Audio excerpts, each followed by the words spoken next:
Hello everyone and welcome back to another video on the channel. Today we're going to be going through, in my opinion, what is the best wildcard for Game Week 8, and it's the one that I currently have active. I am playing it this week. So as we go through, you'll see the players come from the screen. Some of them will have a tick, which means that they're definitely locked in and there's pretty much no way that I go without them this week. And then there's going to be some players with a question mark who I'm really considering, and I'll go through some of the alternatives for them. And the rest are, pretty much there, but not fully sure. So starting off with the goalkeepers, I have got Nick Pope and Martin Dubravka. So starting off with Dubravka, because I'm actually thinking I'm going to be playing him this week, because I think he's got slightly better fixture. I don't think either will really keep a clean sheet, but regardless, Dubravka is pretty much a lock on any wild card. He's just the best cheap option, especially as I've still got my bench boost. I need a playing backup goalkeeper, and if there's one for 4 million, I'm always going to take that. And then I've gone for Nick Pope as well. I wanted a piece of that Newcastle team. He is the only Newcastle player I have in this team. An option that I was thinking about was going, instead of Pope and one of the Arsenal defenders I could have gone with David Raya and Dan Burn, but I think I'm happier with the option currently that I've got. It's a little bit more expensive, but I think it's worth.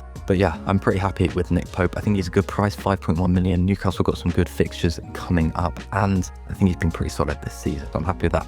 Then moving on to the defence, a double up on Arsenal with Gabriel and Timber. I think given the fixtures and given that statistically over the last few seasons they are the best defence in the league, I think it's a no-brainer to go with double Arsenal defence, in my opinion, on wildcard. It could backfire, but I think both Gabriel and Timber are solid options. Timber as well has been getting on the score sheet a lot. 2 goals and 2 assists so far. He's been racking up DEFCON 2, and the same with Gabriel as well. So I think those two are solid options. Gabriel is of course a lock. Timber, I'm not fully sold on yet, but I think he will be in there come Saturday morning. Then Marco Senesi is a lock as well, being really one of the heroes of FPL so far this season, an absolute DEFCON machine.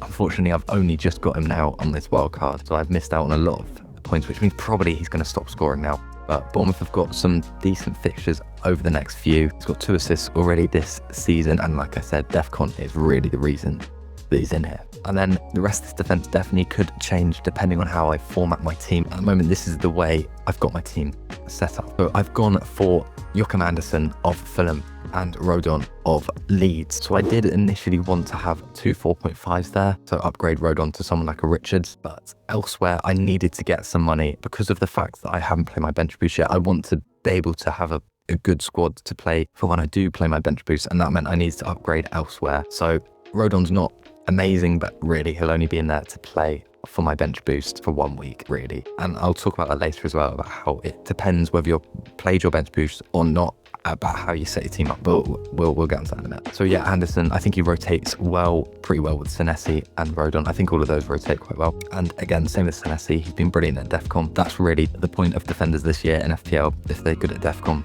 get them in your team. So moving on to the midfield, there is no Salah in this draft. I think if you're going to go for Salah and Haaland, fine. I think for me, I think the money is just isn't spread out enough for me on that.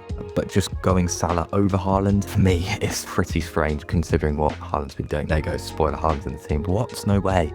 Template. So starting off in the midfield, I've got Bukayo Saka back from injury now, and I've got really high hopes that he'll be performing over the next few weeks. As I mentioned with Gabriel and Timber, Arsenal have the best fixtures coming up.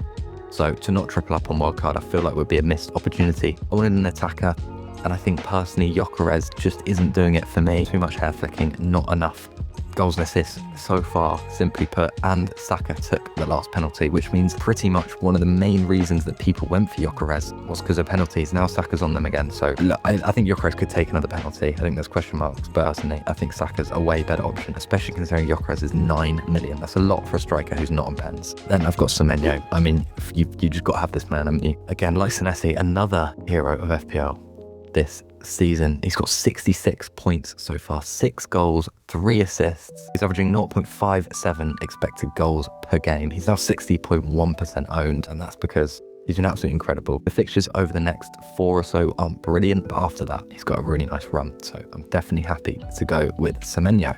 And then this is definitely a question mark. Oh yeah, Saka and Semenyo are locks. Minter up next. Definitely question marks because I think there's a lot of good midfielders around that price. Paquetá is a very good option for 0.1 cheaper. Caicedo for 0.2 cheaper as well. It's a decent option. I'm a bit hesitant about Caicedo. He is the second highest scoring midfielder in FPL so far. 45 points, got 3 goals already this season. It's a bit like Douglas Luiz a few seasons ago. I'm just never going to go for a defensive midfielder. And I know now we've got defensive contributions, it's more viable too, but that's just not really the way I play. I know Chelsea have got brilliant fixtures and he's probably in the best form of his life, but still questions about it. So I could definitely be on Caicedo by the time the deadline comes. It would also save a bit of money, so I could do stuff elsewhere. But at the moment, I've gone for Inter. One of the reasons is because Brighton's fixtures over the next 8 games or so is really good. He's got 3 goal involvements already this season, which is the same as Caicedo. And I think he's just getting into more exciting areas, and he's just a bit more of an exciting pick for me personally. But again, definitely probably the least confident I am on any player in this team, other than maybe someone who's coming up. Then I've got Sarr of Crystal Palace in here too. Sarr's one of my favourite FPL picks. Like, just this season, he's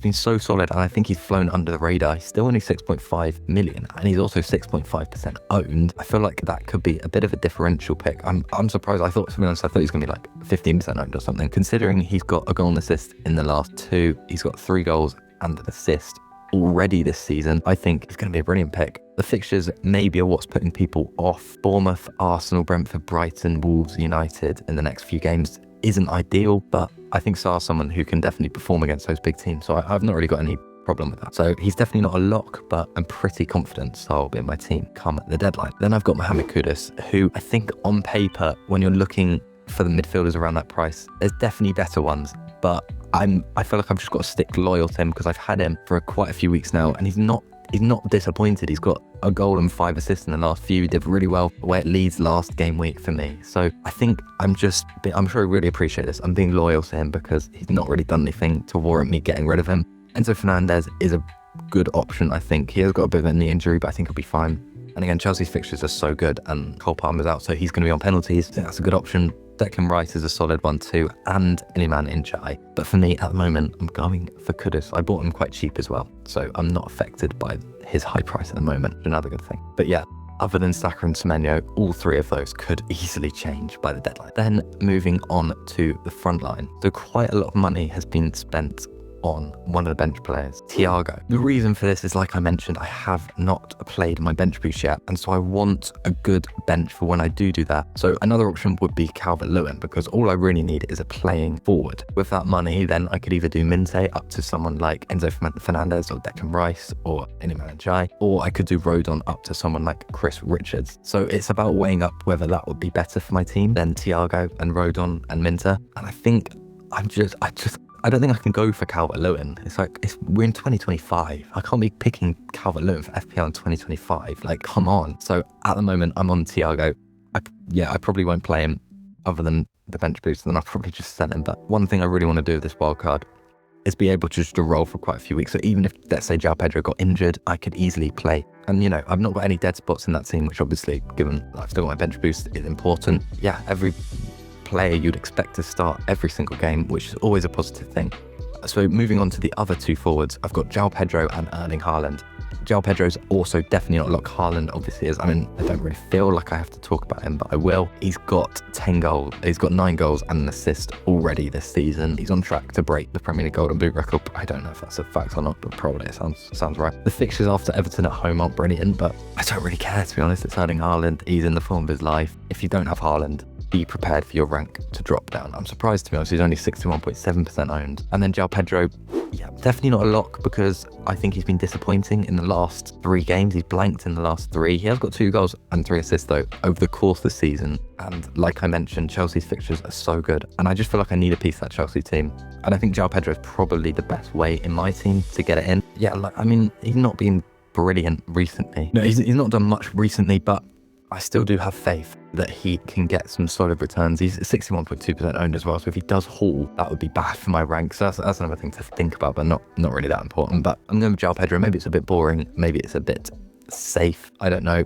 Volta Marza is an option, and I am thinking about that. He's got 3 goals already in just the 4 games that he's played so far this season. Jared Bowen, I probably wouldn't go there, to be honest. I'm not really sure why. I'm just not. Now he's listed as a forward, I'm just not really sure about Jared Bowen. Jean-Philippe Mateta, though, I would be tempted by, but probably not if I went Sarr. I wouldn't want to double up on the Palace attack. If I went somewhere else with Sarr, then I'd be happy to go Mateta. So this is the wildcard draft at the moment that I am going for. So is Nick Pope and Martin Dubravka in goal. In defence is Gabriel, Timber, Senesi, Anderson and Rodon.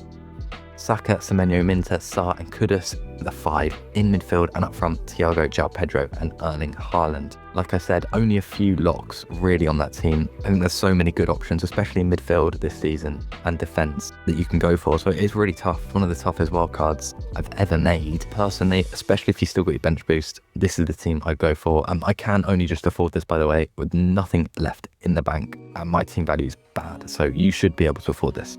If you weren't bench boosting, you could go down. You could do Thiago down to a dead spot and then look to upgrade wherever you think the weakest spot in that team is, probably Minter or Rodon. But for me at the moment, and it is Wednesday right now, but at the moment, that's what I'm going for. The deadline's on Saturday morning, so expect half that team to be different by then. But regardless, that's the team I'm going for at the moment. I hope you enjoyed. I hope you found this maybe helpful, interesting. If you did, please do like and leave a comment if you're wildcarding, or if not, just what you thought about the team.